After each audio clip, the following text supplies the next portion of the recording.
Hello everybody, it's Gypsy Wolf. I hope everybody is having an amazing end to their holiday season. I know I am, and I am so stoked. I'm feeling so blessed for all of it. So, the reason I'm making this video, I wanted to show all of you guys the really cool witchy gifts that I got for Yule and Christmas. Okay? Just give you a quick review and keep it that simple. I'm just really excited. This is kind of like a witchy love mail type of video, but they're holiday gifts. And I'll explain each one and go into detail and all that fun stuff. And I will try to link most of the items, or if not all of the items, down in the description box below.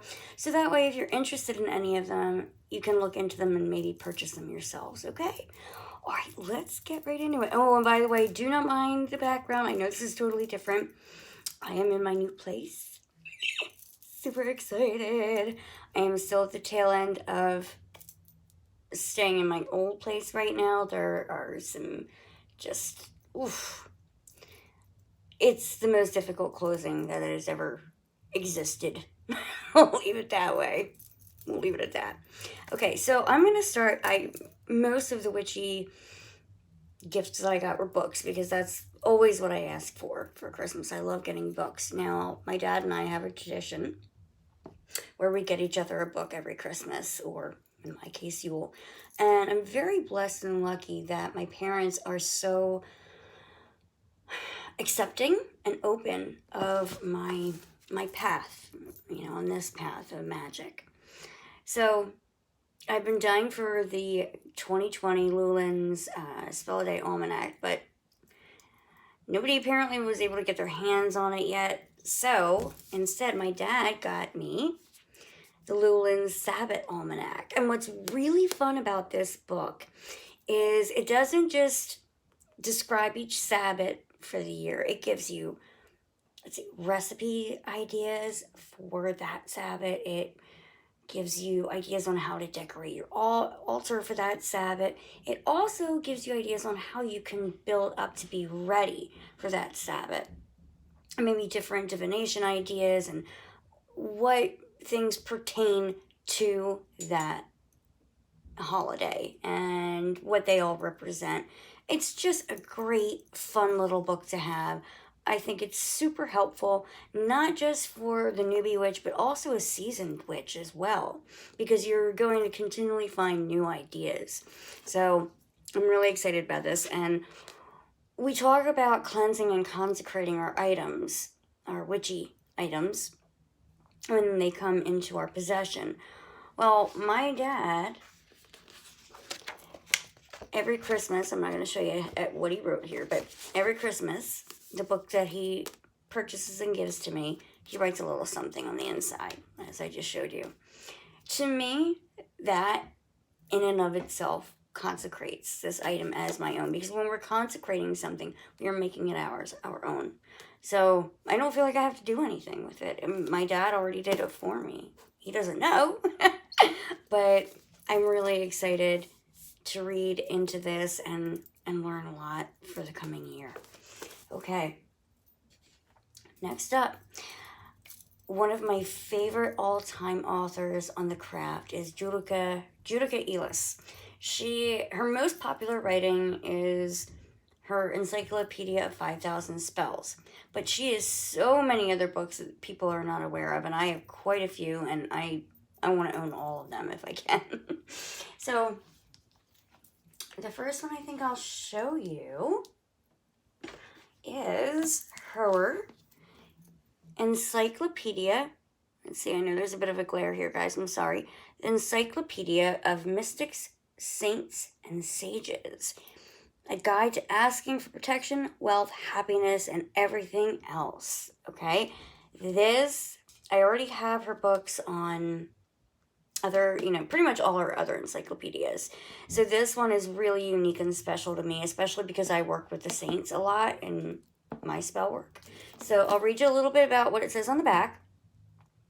It says, throughout history, people of all countries, cultures, and religious traditions have looked beyond the grave for help in facing life's problems. Here, best-selling author Judoka Ellis pulls together the stories, myths, and legends about the mystic saints and sages who have called upon for help. Who people have called upon for help. See, including saints from all traditions, Buddhist, Christian, Jewish, pagan, and more. This is the essential guide for all who are interested in folklore, mythology, and history, and will help seekers identify who to approach for assistance with any situation. So this is great if you're just interested in learning the history about some of this stuff, but also trying to maybe broaden your range in the deities and entities that you work with in your, in your day-to-day life, or when you're just casting, things like that. So I'm really, really excited for this. And guys, I plan on doing a review on all these books that I'm going to be mentioning. Things have been crazy. I haven't had a chance to really dive into them much. So, like I said, I plan on really diving in and giving you a review and giving you my thoughts on them so you can decide for yourself if it's a good book for you. Because I know it's overwhelming when you see so many books. And again, by Judoka Ellis, The Big Book of Practical Spells, Everyday Magic That Works. Look how pretty that is. Isn't that beautiful? I love the butterflies and the red flowers. Let's see what it says on the back. Accessible, which is something that I really like about certain authors. I believe Scott Cunningham is also very accessible, which is why I like his writings. Accessible, inspirational, and comprehensive, The Big Book of Practical Spells is a useful tool and resource for beginners and experienced devotees of the magical arts. Here in one majestic volume is a basic introduction to magic, a psychic glossary, a primer on the 4 elements, colors, and magical supplies, including minerals and botanicals. Let's see. Basically, you get so much in this book. The contents, table of contents is extensive. So, you have magic. I don't know if you can see that. Magic 101, where it just goes into earth magic. We have your magical allies, things, and then we go into the spells. They even have fertility spells, aphrodisiac spells. This is a gem to have in your collection if you are a practitioner that likes to cast a lot of spells, whether it be for yourself or for others, okay? So, I'm so excited to dive into this and decide, what do I want to cast next? But not always for me. I don't cast spells unless I absolutely need to. Okay.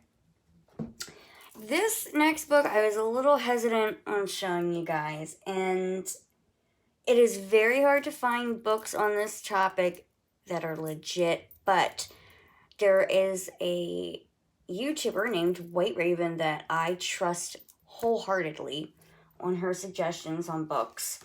And she suggested in one of her videos, oh guys, you don't want to see me today, trust me. Death and Destruction, How to Cast Magic Spells for Vengeance, Harm, etc. It's a very thin book, as you can see. Some of these, like I said, I've only flipped through. Some of them are very, very basic. Some of it's a little bit more in-depth. But for the most part, I think this is a good basis for people who already do know how to cast darker spells, but might want some new ideas. And like I said, I'm going to give you guys an in-depth, I guess, my thoughts on all these books after I've really gotten into them. So I'll read you what it says on the back. Curses and harmful magic spells are often the first thing which springs to the mind of the unintimidated upon hearing the term hoodoo. Yet few root workers and conjurers are willing to discuss the subject. This simple book provides a variety of harmful and vindictive spells, including candlework and, of course, the famous voodoo dolls. Described, too, are the methods for preparing and for cleaning up after harmful work to avoid spiritual backlash. This is exactly why I wanted the book, because it will apparently go into depth about how to make sure you're not casting these spells all willy-nilly and not protecting yourself and cleansing yourself. Nobody can ever learn enough on how to protect themselves and cleanse themselves. So I'm really excited for this. Okay, so the next thing I'm going to show you, I don't know, I've been kind of showing off my hands. This is my new ring. Here, I'll take it off and show you guys. So this is handmade in India. It's Aquamarine. And I am just in love with it. It's so beautiful, and the energies that came with it are just amazing. And I will show you guys how I plan on cleansing and consecrating this. So aquamarine, that's this stone, obviously is associated with the ocean. To me, that is a representation of cleansing energies. Not just that, it is associated with the throat chakra because of the color. The throat chakra is associated with communication, truth speaking, things like that, which, you know, when it comes to speaking my truth, I will admit, and standing up for myself, I need a little bit of help. So this is just the perfect talisman for me to wear right now, and I'm really excited. I'm so excited. Okay, and I hate to make this video about, hey, see what I got? But, guys, are we seeing this? Are we seeing that? I hate to rub it in, but look at this watch. Yeah, this is my big Christmas gifts. Oof. Look at all of those pave stones. Yes, honey, yes. I'm very excited for this watch, and I have yet to take it off. Same thing with my ring. I love my jewelry. I really do. So this is a Michael Kors watch, and I will try to link it down below for you guys if you're interested in it. And like I said, in no way am I being sponsored by anything I'm showing you today. All right, now, last but not least, and this gift was probably the most special because I didn't ask for it. I can't believe that my significant other remembered that I was looking at something like this and did his research and found kind of the best one. It is this insanely beautiful singing bowl that is one of a kind. Is that not just stunning? Now, this is from Himalayan Bowls.com, I believe. They have antiques and hand-painted. Like, this is hand-painted. Nobody will have one like this. Nobody else in the world will have this exact bowl. So I'm really excited for it. It comes with 2 different instruments. Okay, this one has the leather on the one side, the wood on the other.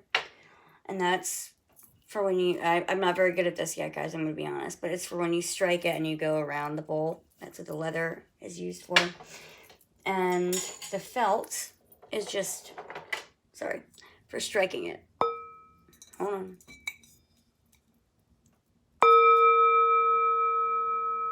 That is the note of A.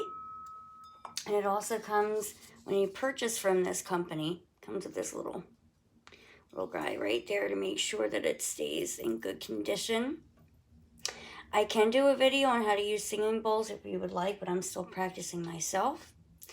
I'm just so excited for all the beautiful things I got. This was just such a thoughtful gift. I'm in awe of it. It's so pretty. Then the last one I'm going to show you real quick before I run out of time. I got this from my mother. It says, encourage your hopes, not your fears. Okay, guys, before I run out of time, I just wanted to show all of my really, really fun gifts. Thank you so much for watching. If you're a returning subscriber, thanks for being here. And if you like this video, please hit the like and subscribe button. As always, blessed be.